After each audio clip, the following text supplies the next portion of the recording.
Hello and welcome to a new video on this channel.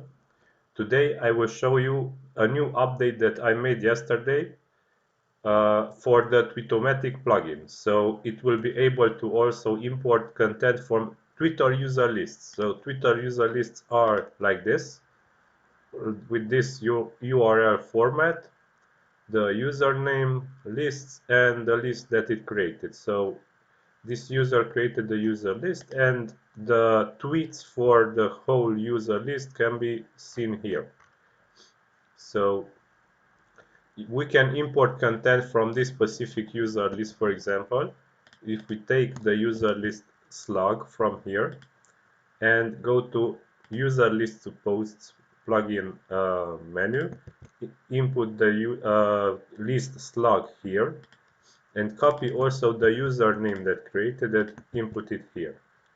And we can go ahead and create some posts from this list.